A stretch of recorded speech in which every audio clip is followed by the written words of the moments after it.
Hilary's been keeping us posted on the Ghislaine Maxwell trial, which has been resting for a few days, right? It has. So they're going to start back up again today. The defense will present their arguments. They're going to have as many as 35 witnesses, but the list of those names are under seal. And I think a lot of those are going to be memory experts and forensic experts. And anyone that they have as a character witness for Ghislaine Maxwell, I think the majority have said they want to do it under, anonymity. It feels like it's almost been a nothing burger to this point. Am I Yeah, wrong? the prosecution didn't really surprise us with anything, did No, they really didn't, because I think all of us were hoping, let's get at least a handful of names so that we know who's really involved or how deep this goes. So I'll explain a little bit of why I think we haven't heard any of that. So the defense's main argument is that the prosecution is attributing other people's crimes to Maxwell. So it really wouldn't be in the prosecution's interest to bring up this network of huge network of powerful people, because it's only going to play into the defense's argument that she's kind of a scapegoat for all these other people's crimes. So that's one reason that we haven't heard anything about the Little Black Book, because there's over 2,000 names in Jeffrey Epstein's And there's some Black good Book. ones. Yes. There's a lot of good ones. Yeah. So, the only ones that we heard confirmed, Bill Clinton, Prince Andrew. There were, but those were things that we'd known for a long time. So there really wasn't anything new there. Another reason is the judge in the case said she didn't want those names revealed because there was no reason to needlessly name drop. So in case you'd like to know who the judge is, her name is Allison Nathan. While she's presiding over the trial, she's also preparing for a confirmation vote because President Joe Biden recently selected her for a promotion to the U.S. Court of Appeals for the Second Circuit, which is one step away from the Supreme Court. Yeah. So if she's confirmed to that, she would be only the second openly gay LGBTQ woman to serve on any federal circuit court. And she was appointed by Barack Obama, right? That's correct. So there were a lot of conservative groups that have had an issue with her. They think that maybe she's not... They question her impartiality because she served on a policy committee on the Obama campaign for LGBTQ issues. And then she also worked pro bono for clients who were trying to challenge the military's don't ask, don't tell policy. So they're saying, we don't know about her judgment. But anyway, so she's also a big reason why we haven't heard about any of the names in the trial. It's a bummer. Yeah, I was really looking forward to that, frankly. Maybe that's wrong of me, but I wanted to know. And we should know. Yeah. Right? They shouldn't be able to, because a lot of this stuff was illegal. Absolutely. And I think that the prosecution actually had a much larger pool of accusers to draw from initially, which is why they said the trial is going to take at least 6 weeks and all of these things.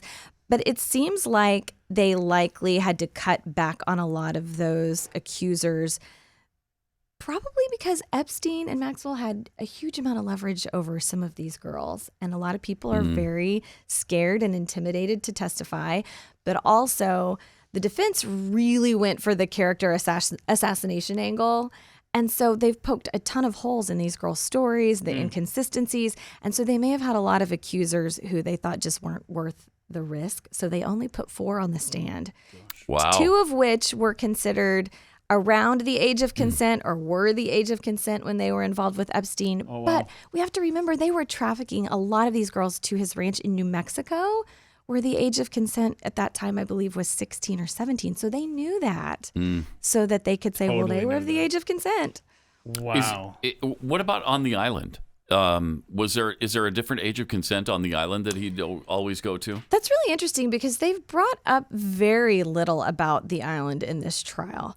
So I'm not sure what the rules are there, but they've really focused on his Florida residence, New Mexico, and New York. That's where the majority of the American women were trafficked. There were some women that were from Europe and the UK that were trafficked as well, but they've really been focusing on these 4 main accusers. Let's see here. Age of consent, U.S. Virgin Islands. Boy, I'm so glad this is in my search history now. It says the big number that comes up from Google says 16, but this chart that comes up says 13? What? Yikes. That can't be. Y'all keep talking. That can't be. I'm going to keep looking here. Well, so I don't have any big names for you this week, except I thought this was a really interesting development. The Atlantic, they published an article about a week ago claiming that there's a hoax about child sex trafficking and pedophilia, that it's an epidemic that is completely fake. It's just a modern moral panic like satanic cults in the 1980s, and that well-meaning people are getting caught up in a fake anti-conspiracy. Okay, so that seems like a fairly innocuous article, except as it happens, the majority stakeholder of The Atlantic is Laurene Powell Jobs, the widow to Steve Jobs. And she is pictured with Ghislaine Maxwell in this photo here of the two of them hanging out in their swimsuits, laughing and looking like besties. Yeah. So So that's interesting. By the way, that 13 thing, age in U.S. Virgin Islands, is with each other, ages 13 to 15. See what I'm saying? So as long as it's as long as you're the same age. The same age, yeah. Yeah, that doesn't apply to 39-year-old or 45-year-old Jeffrey Epstein and a 13-year-old. There's a clarification there on that weird number there. Still, I mean, wow, that's young. That's really young. So is it looking like Ghislaine is going to get away with this? Are people leaning towards her being found innocent? I've heard two schools of thought. I think the accusers' testimonies were very compelling. They were very emotional, and their stories are incredibly similar. I mean, there were 150 women that have accepted money from the Epstein Accusers Compensation Fund. So 150? 150. So again, we only heard from And they 4 talked of to these 4. women in this trial. But I will say, I think there's overwhelming evidence that she and Maxwell were deeply, deeply tied. And there's no denying that. I can't imagine a jury will find her not guilty of any of these charges. Now, as the defense starts today, I don't think that she will take the stand. I think they're going to think there's no need for her to. But she is somewhat of a narcissist. So people are saying maybe there's the small chance where she will say, no, I want to be able to present my side. I doubt we'll hear from her, though. Wow. All right. We'll keep an eye on it. Starts today, the defense? Yes. All right. What's the story on the UFC? Isn't there any bloody battle coming up that you're interested in? Poirier lost recently, which was kind of a big upset. Okay. But yeah, I'm trying to think if there's been anything else that's been super shocking lately. Not really. But I'll keep you informed of that, because if there's going to be a bloodbath, I'm going to be on top of it. So. Right. I know. We count on that. All right, Hilary, thanks.